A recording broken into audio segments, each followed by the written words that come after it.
This is the P5, Eonon's latest Android Auto and CarPlay dashboard touchscreen, which will instantly upgrade the tech in any vehicle, but with one major difference. It can be used vertically, just like you might see in the latest smart cars today. The P5 boasts a quality 8.95-inch 1280 by 800 IPS display with multiple music playback options including Bluetooth, which works with your built-in steering wheel controls for wireless connectivity. If you're after a quality screen that's easy to use with a nice clean interface and a reversing camera, then the P5 might be worth considering, as I've been pleasantly surprised by it. And just so you know, Eonon kindly provided the P5 so I could make this video, though all the thoughts and opinions are my own. If you'd like to get one for yourself, I've got affiliate links to the major retailers in the description below, and using the code LOJ10 will get you £10 or dollars off your order from the Eonon website using the link below. Let's get into the video. The P5 comes in a nicely designed box which, when opened, houses the console at the top. Taking it out, you've got the smart 1280 by 800 pixel 8.95-inch screen, which is a nice size without being too large and obtrusive, and at its thickest point, it's just under 1 inch deep. Peeling the protective film off, you've got a glossy screen with a thin bezel around the edge and a microphone in the top right corner. Turning it over, on the back the mounting points for attaching the screen to your vehicle are in the middle. On one side of these you have the power button, and a short press will put the screen to sleep while a long press will power the unit on or off. On the other side are a number of ports. First is a USB-C port for powering the device with the provided cable. Next is a 2.5mm port for connecting the rear camera. Then there's a microSD card slot, which is only there for software updates and customizing the boot screen and not for recording footage from the rear camera. And finally there's a 3.5mm aux port for a wired audio connection with your vehicle's aux port. On the back there's also a reset button and a 1.5 watt speaker. So that's the screen, but there are also a number of accessories included in the box. Up first is the 12V to USB-C cigarette lighter power adapter, which has a 3-meter long cable and will be more than long enough for most vehicles and setups. There's also a handy USB-A port on the adapter so you can charge a phone or power another device too. Next there's the first of two mounting options. This one is common amongst dashboard consoles and is a suction cup mount. These types are also sticky in addition to the suction, so provide a very strong bond to the dashboard or windscreen, but won't leave any residue or mess. It's highly adjustable at a number of points, including a telescopic arm and the 4 pins at the end of it attached to the slots on the back of the screen. The second mounting option is one that I've never seen included with a console before, but I rather like it. It's a flexible metal bar with a sticky pad at one end and a magnetic attachment point on the other. Stick either side to the dashboard, bend the bar to your desired angle, and then attach the magnetic end to the magnet on the back of the console. The mount can be tilted and tightened for the perfect angle. It's a great removable, turnable design, which is also quite discreet and very versatile too. There's also a mounting plate which is sticky on one side and magnetic on the other for extra mounting possibilities. Next is the backup camera, which is 1080 Full HD quality with a 170-degree ultra-wide field of view. It has a tilting base which can be tightened via 2 screws and connects to the screen via a 2.5mm jack, while the red wire is connected to your reversing light wire. This takes a bit of extra work, but I've got details on how to do all that later in the video. The reversing camera comes with 2 sticky pads and 4 screws for fixing it to the back of your vehicle.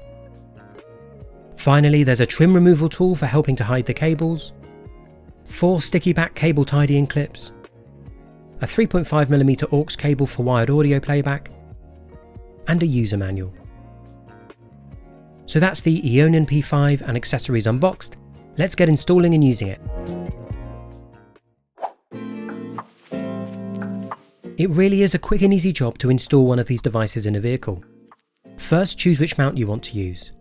If you choose the suction cup mount, then you have the option of attaching it to your windscreen or the dashboard. With the protective plastic removed from the suction cup, choose your spot, push it down firmly, and then push down the lever near the base for a strong lasting hold. The screen can be slotted onto the 4 pins, and you can adjust the mount to your perfect height, tilt and orientation, be that landscape or vertical. If you want to use the magnetic dashboard mount, then first find a spot, choose which way you want to stick it, peel the protective plastic off and attach it to the dash. The sticker you're not using on the other side could always be removed if you wanted. You can then bend the mount to your desired position and attach the screen, choosing landscape or vertical mode. It really is a very strong magnetic bond, and I can't really see the screen falling off, even on bumpy roads. With the screen installed, it's time to get it powered on, and once you've plugged the USB-C end of the cable into the port on the screen, plug the 12-volt end into the vehicle's cigarette lighter. To save having cables dangling around, you can tuck the cable into the edges of the vehicle using the trim tool included in the box. How to do it varies between vehicles, but you can see 2 cables from a previous device which I've fed through my dashboard here. For safety, make sure the screen doesn't obstruct your line of sight and the wires don't block any airbags. With the P5 connected, once the vehicle is turned on, the screen will start. It takes around 10 seconds to get from powering on to the home screen, which is pretty quick in comparison to other devices I've tested. When turned on, the Eonon screen will load, and it's possible to customize this. To do it, create a JPEG image which is 1280 by 800 pixels and less than 100 KB in size. Rename it boot_logo and copy it to a formatted microSD card, which you can then insert into the slot on the back of the screen. Now when you turn on the device, your image will appear.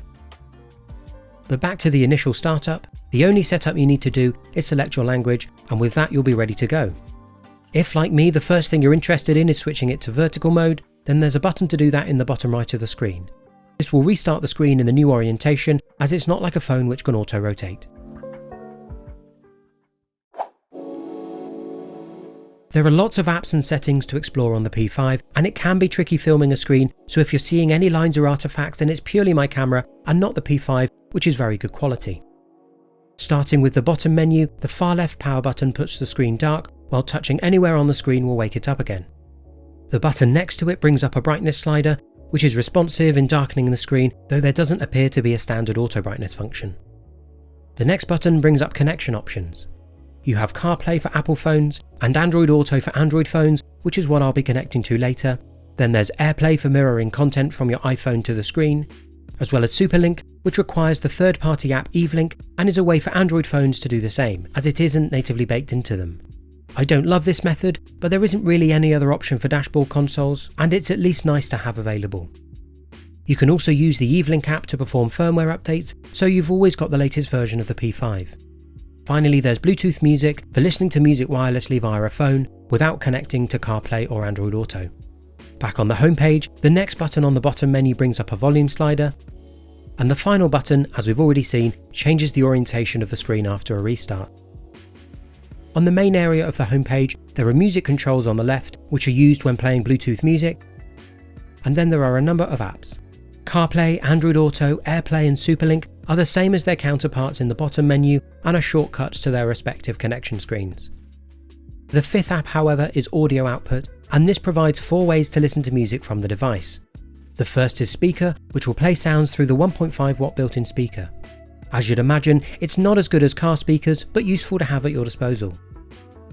The next is Bluetooth audio, and if your car has Bluetooth capabilities, then you can connect and play music wirelessly. Your steering wheel controls will also work, and I'll cover that in more detail in the next section when I go through connecting to CarPlay and Android Auto. Then there's FM, which will play music via your radio when both the P5 and your car radio are set to the same frequencies. Finally, there's aux, which is a wired option for audio available when using a 3.5mm aux cable, such as the one included. Back on the home screen, the last app is Settings, and it's here you can customize your P5 to your liking. First, you can turn on or off the reminder tone. Next, you can turn the screensaver off so the screen always stays on, or set the screen to go blank after 10 seconds, 30 seconds or a minute. Then you can change your wallpaper between 3 different designs. Next is auto dimming, where you can specify at what times you want the screen to go darker and how dark it should go. Then there's driving position, where you can specify which side you drive on, though I can't actually see that this changed anything. Next there's language with lots to choose from. Then there's assistive touch, which can be turned on or off. Next you can clear connections with the device. Then you have another way to rotate the screen. Next you can perform a factory reset. And finally you can view your device's firmware version. If you have the reversing camera installed and plugged in, then you also have access to 2 further settings. In the middle of the top row you have image mirror, which will flip your camera view to help with reversing. And then there's reverse settings, where you can move the reversing lines around, though I couldn't see that the status toggle did anything. The final aspect of this screen to explore, and one of the main reasons people buy these dashboard devices, is connecting to CarPlay or Android Auto to put maps, music and other apps on your dashboard. Both Apple and Android systems have nearly identical ways to connect, and it's incredibly simple to do. To start, tap either CarPlay or Android Auto, depending on which phone you have, and head to your phone's Bluetooth to search for new connections. Once the Eonon shows up, tap it and you'll be connected. It really is as simple as that. Now the P5 will pull data from your phone to play music from your favourite player, navigate via your preferred app, display new notifications, and in the bottom right corner you can access all the other compatible apps in a hands-free, easy visible and safer way. With Android Auto here and CarPlay 2, it's a tried and tested system which just works perfectly and is well integrated into Eonon's P5. You can switch between maps and music or have both up simultaneously, and if you switch to vertical orientation, then you'll have a slightly different layout. As standard, the map will take up the bulk of the screen, with weather and the music player featuring at the bottom. Tap the music player though, and it'll resize to half and half on the screen with the maps, making both very visible. There are also various settings to adjust in Android Auto, such as the recent addition of dark mode, which puts less strain on your eyes when navigating at night. As mentioned earlier, your steering wheel controls will still work with the P5's Bluetooth connection. The trick to making this work is connecting your phone to the P5 via CarPlay or Android Auto, and then connecting your phone to your car's Bluetooth. By doing this, your phone is telling the vehicle to play sound whilst telling the P5 what to display. It's very clever stuff and a fantastic integration of third-party tech into a vehicle for maximum functionality. The ability to pair the P5 console with a 170-degree rear-view camera is a great addition and will give you a nice big image to help with reversing and parking. To use this will take a little bit more than just plugging it in, however. The red wire on the rear camera cable will need to be attached to the reversing light wire of your vehicle so that when you put the car in reverse, the camera knows this and the P5 display will automatically bring up the reversing screen. Once this is done, you can feed the camera cable through the inside of the rear door to the outside and stick or screw the camera in place. The long wire will need to be hidden in the vehicle, plugged into the console via the 2.5mm port, and then the camera can be adjusted to get the right filming angle and tightened. Most of the images you're seeing here are from the full detailed video on how to install this type of rear view camera to the reversing light that I've already got on my channel, and you should see a link to it in the top right corner, but I'll also leave a link in the description below. It's really not as difficult as you think, and is well worth the effort in my opinion. The backup camera image is nice and clear, and the addition of reversing lines which can be adjusted in the settings is very helpful for gauging the distance behind you. The only thing to bear in mind, however, is that when the P5 is in vertical orientation, there are black bars present above and below the image. This is because if the image is fitted to full screen, you wouldn't get nearly as wide a view of your reversing angle, so it's pretty necessary for it to be this way. When the screen's in landscape orientation, however, the reversing image fills the full screen. So how much can you expect to pay for the Eonon P5? Well, you might be pleasantly surprised. The screen retails for around £90 or $100, but it's worth having a look around for the best price. I've got links to Amazon, eBay and Eonon's website below, and don't forget to enter LOJ10 at checkout to save some money on your order.